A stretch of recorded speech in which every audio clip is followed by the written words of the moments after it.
आपके अपने channel market Vij में दोस्तों। तो दोस्तों आपके मेल आ रखे थे, आपको जानना था डेल्टा कॉर्प के स्टॉक की एनालिसिस क्या हो रहा है, गवर्नमेंट क्या कर रही है, स्टॉक के ऊपर क्या असर पड़ेगा। तो आज हम इस वीडियो में डेल्टा कॉर्प के स्टॉक की एनालिसिस ही करेंगे, आपको बताएंगे क्या न्यूज है, कैसे इंपैक्ट पड़ सकता है इस न्यूज का और आगे डेल्टा कॉर्प में क्या करके चलना चाहिए हमें। ठीक है दोस्तों, तो इस वीडियो में हम यही चीज देखेंगे कि क्या गवर्नमेंट का नोटिस आया था जीएसटी डिपार्टमेंट का डेल्टा कॉर्प में और डेल्टा का स्टॉक कितना नीचे और जा सकता है और कहां तक क्या कंपनी सरवाइव कर पाएगी या नहीं। तो बढ़ते हैं वीडियो में, करते हैं वीडियो को स्टार्ट। दोस्तों ध्यान से सुनना बस, ठीक है। तो दोस्तों सबसे पहले हम जानेंगे डेल्टा कॉर्प है क्या। ठीक है, शुरुआत डेल्टा कॉर्प है क्या। तो दोस्तों डेल्टा कॉर्प जैसा कि आप सब लोगों को पता है गेमिंग इंडस्ट्री और हॉस्पिटलिटी कंपनी है दोस्तों। ठीक है, जो ओन करती है दोस्तों कसिनो और होटल। ठीक है, अब ये कंपनी ये कहां पे काम करती है दोस्तों, ये आपके गोवा के अंदर मिल जाएगी, दमन के अंदर मिल जाएगी, सिक्किम के अंदर। ठीक है, ये इनके रिजोर्ट है दोस्तों, रिजोर्ट है इनके गोवा के अंदर, सिक्किम के अंदर, दमन के अंदर। ठीक है, अब इसका क्या सीन है ना दोस्तों कि गवर्नमेंट का जो इनकम टैक्स का जो नोटिस आया था आपका 22 सितंबर को 16,822 करोड़ रुपए की देनदारी निकाल दी जीएसटी डिपार्टमेंट ने, इनकम टैक्स डिपार्टमेंट ने कि भाई आपको ये देना पड़ेगा। ठीक है, अब कंपनी की टोटल मार्केट कैप ही अब गिरने के बाद में रह गई है 3700 से 3800 करोड़, तो कंपनी देगी कहां से। ठीक है, तो ये तो सीधी सी बात हो गई कि आप इंडस्ट्री को ही खत्म करने चल रहे हो, जबकि कंपनी ये डेट फ्री कंपनी है दोस्तों, कंपनी डेट फ्री है। अब चीजें समझो, ये स्टोरी स्टार्ट हुई थी पिछले साल 2021-22 के स्टार्टिंग में एंड हुई थी ये जीएसटी की कमेटी, फाइनेंस मिनिस्टर। तो ये एक साल बढ़ता चला गया सीन। इसमें क्या हो रहा था कि गवर्नमेंट जीएसटी डिपार्ट काउंसिल की जब मीटिंग हुई तब ये बातें चल रही थी, वो एक मीटिंग के अंदर नहीं हुआ, वो 3-4 मीटिंग खिंचती चली गई, स्टॉक ऊपर ट्रेड कर रहा था।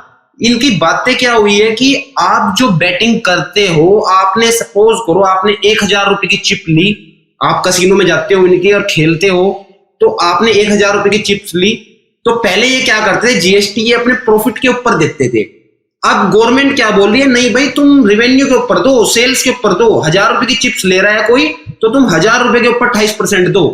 तो 1000 रुपए के ऊपर 28% क्या बैठ गया, 280 रुपए। तो सिंपल सी बात है, कोई कंज्यूमर, आप अगर कसिनो में जाते हो खेल रहे हो, तो क्या आप 1000 रुपए दे के 780 रुपए की चिप में गेम खेलोगे। तो वो इंपैक्ट है, मेनली असर उस चीज का इसके ऊपर पड़ रहा है दोस्तों। तो एक तो हो गई ये न्यूज कि 28% देना पड़ेगा, एक ऊपर से इनकम टैक्स डिपार्टमेंट ने जोड़ दिया ये कि भाई 5 साल 2018 से लेके अब तक का हमें वही 28% वाला जीएसटी चाहिए होगा। तो उन्होंने सीधा 5 साल का दे दिया 16,800 करोड़ रुपए, भाई दे दो, तुम्हारे ऊपर लाइबिलिटी निकल गई कंपनी के ऊपर, भाई तुम पे करो अब। ठीक है, अब चीजों को देखो, ये चीजें एक साथ नहीं होती स्टॉक के अंदर, समझ रहे हो। इनको टाइम लगा है, आपको दिख ये अभी रही है, लेकिन ये न्यूज पहले से ही चलती हुई आ रही थी। आप चेक करो, स्टॉक ने 350 का हाई से गिरता हुआ आ रहा था, अब तो ये 180-90 पे आके ये तब सेटल हो रहा था। लेकिन ये ऑलरेडी जब गवर्नमेंट ने डिसाइड करते 28% देना पड़ेगा, तो आपको ये करना पड़ेगा। तो स्टॉक ऑलरेडी इस चीज को डिस्काउंट करके चल गया था। अब ये जो 22 सितंबर को न्यूज आई है, ये एक्स्ट्रा बर्डन आ गई कि भाई तुम्हें 5 साल का भी चुकाना पड़ेगा 28% के हिसाब से, जो तुमने नहीं चुकाया, जो तुम अपनी टैक्स लायबिलिटी काउंट करके चल रहे थे प्रॉफिट के ऊपर, तुमने वो प्रॉफिट ही पे ही तो दिया है ना, आप अपने टोटल रेवेन्यू के ऊपर दो हमें। तो उन्होंने गवर्नमेंट ने जीएसटी डिपार्टमेंट ने उनको नोटिस भेज दिया और स्टॉक 180 रुपए से गिर के फिर 140 पे बंद हुआ है। ठीक है, तो इन चीजों को थोड़ा लॉजिक से समझो दोस्तों। देखो, एक तो हो गया आपका ट्रेडिंग माइंडसेट, एक हो गया आपका फंडामेंटल माइंडसेट। तो ट्रेडिंग को तो मैं बोलूंगा इस स्टॉक पे हाथ भी मत लगाना अगर ट्रेडिंग का व्यू है, ऑप्शंस के अंदर, फ्यूचर के अंदर, कहीं पे भी अगर ट्रेडिंग का व्यू है हाथ मत लगाना, क्योंकि पता नहीं है मैटर कितना टाइम तक का खींचेगा, क्या होगा आगे गवर्नमेंट से, क्योंकि कंपनी भी शांत नहीं बैठने वाली। कंपनी भी दोस्तों मैनेजमेंट अच्छा है, गाइडेंस अच्छी है, सब चीज अच्छा है, स्ट्रॉन्ग कंपनी है। ठीक है, रेवेन्यू 11% के हिसाब से बढ़ रहा है साल दर साल, ग्रोइंग कंपनी है, ग्रोइंग इंडस्ट्री है दोस्तों। तो ये गवर्नमेंट के साथ बातें तो करेंगे, ठीक है, ये सुप्रीम कोर्ट में भी जाएंगे, ये करेंगे इस चीज का। तो ट्रेडिंग का व्यू आपका शॉर्ट टर्म का व्यू होता है, तो उसमें किसी भी न्यूज बेस्ड कंपनी के ऊपर आप ट्रेडिंग मत ही करो तो बढ़िया रहेगा, ठीक है। रह गई बात क्या इन्वेस्टर को इसके अंदर पैसे डालने चाहिए, तो वो हम आगे वीडियो के आगे पार्ट में देखेंगे, कंक्लूजन पार्ट में, वहां पे मैं अपना पॉइंट ऑफ व्यू भी दूंगा, ठीक है दोस्तों, वहां पे मैं अपना पॉइंट ऑफ व्यू भी दूंगा। तो अब चीजें क्या हो रही है ना, तो अब कंपनी को 28% के हिसाब से पुराना 5 साल का देना पड़ेगा, 16,800 करोड़ की लायबिलिटी निकाल दी, क्या कंपनी देगी? तो दोस्तों कंपनी मुझे नहीं लगता देगी, कंपनी केस फाइल करेगी, केस लड़ेगी गवर्नमेंट से, ठीक है दोस्तों। तो अब चीजें देखो ना, आज की मार्केट कैप 3700 से 3800 करोड़ है, कंपनी को 3x देना है, 3.5x ज्यादा देना है, डेल्टा कॉर्प की मार्केट कैप से भी ज्यादा है, मतलब कंपनी इतनी बड़ी नहीं है, उसका 3.5 गुना उसकी मार्केट कैप से ज्यादा की उसको लायबिलिटी देनी है, ठीक है दोस्तों।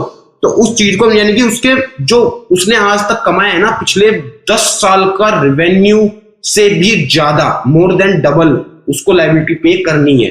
तो अभी तो जब डिसीजन आ गया उनकी तरफ से लग गई पेनल्टी, तो अभी तो मान के चलो ना देने हैं, ठीक है, वो केस की बात बाद की है, वो देओ या ना देओ, केस जीत जाओ कैसे भी वो कर जाओ, तो ये चीजें हमारी बाद की है, ठीक है दोस्तों। तो दोस्तों चार्ट पे जाने से पहले एक बार इसके फाउंडर के बारे में भी देख लेते हैं। जयदेव मोदी जी इसके फाउंडर है, चेयरमैन डेल्टा कॉर्प के। अब ये मैनेजिंग करते हैं दोस्तों, इनको 40 साल हो गए हैं बिजनेस के अंदर करते हुए, 25 साल से इनको रियल एस्टेट डेवलपमेंट का अनुभव है, ठीक है। पिछले 25 साल से पहले ये डेल्टा कॉर्प से पहले ये 25 साल रियल एस्टेट में भी काम कर चुके हैं। तो इनके जो चेयरमैन है और एमडी जो जिन्होंने ये कंपनी करी है, तो उनका तो देखो स्ट्रॉन्ग बिजनेस फाउंडेशन है। अब जिनको 40 साल काम करते हो गए, तो उनकी सोच लो पहुंच कहां तक होगी, ठीक है, यानी कि वो खिलाड़ी है, ठीक है, जब भी तो उन्होंने ऐसी कंपनी बना रखी है ना। तो चीजें देखो, उनको 25 साल रियल एस्टेट में हो गए, और इनका सबसे अहम रोल है दोस्तों, इन्होंने बहुत ही काफी बड़ा रोल प्ले किया था इंडिया का फर्स्ट ग्लोबल मॉल बनाने में, जो क्रॉस रोड के नाम से साउथ मुंबई के अंदर है। क्रॉस रोड इन साउथ मुंबई इंडिया का फर्स्ट ग्लोबल मॉल है, इसमें इनका बहुत ही इंपॉर्टेंट प्लेयर प्राइवेट रोल था दोस्तों। तो चीजें यही है कि डेल्टा कॉर्प का इनका मेन मोटिव दोस्तों यही है, डेल्टा कॉर्प का। ये अभी तो 3 ही जगह है ना, सिक्किम के अंदर, आपका गोवा के अंदर और आपका दमन के अंदर, लेकिन इनका मेन गोल दोस्तों है वर्ल्ड वाइड फैलना, ठीक है, इनका फ्यूचर गोल यही है, वर्ल्ड वाइड फैलना। इनको इंडिया के भी अलग अलग पार्ट्स ऑफ द स्टेट में पहुंचना है, आपको फॉरेन के अंदर इंटरनेशनल मार्केट को भी इनको टारगेट करना है। तो अभी तो 3 जगह का रेवेन्यू है, जब सोचो पूरी मार्केट के अंदर ये फैल जाएंगे तो कितनी बड़ी कंपनी बन जाएगी। आज 3700 करोड़ की मार्केट कैप पे ये कंपनी मिल रही है, ठीक है दोस्तों। तो अब जब बस ये चीजें ध्यान रखो कि ये अकेली एक गेमिंग कंपनी नहीं है दोस्तों, ठीक है, ये इनके होटल्स भी है, हॉस्पिटैलिटी कंपनी है, ये एक आपको सर्विस देती है, एक आपको जीने का, एंटरटेनमेंट करने का अलग ही फ्लेवर देती है दोस्तों ये, ठीक है। इनके यार्ड है, रिजोर्ट है, इनके आप शिप के अंदर आप पार्टी करो, ये करो, कुछ भी करो, और ये ऐसे कस्टमर से डील करती है ना दोस्तों, उनको फर्क नहीं पड़ता, उनको टैक्स देने से भी फर्क नहीं पड़ता, उनके पास खूब पैसा है, ठीक है। अगर वो खेलना चाहेंगे, मजे लेना चाहेंगे, एंजॉय करना चाहेंगे, तो वो 28% जीएसटी पे भी दे देंगे, उनको घंटा फर्क नहीं पड़ने का, ठीक है।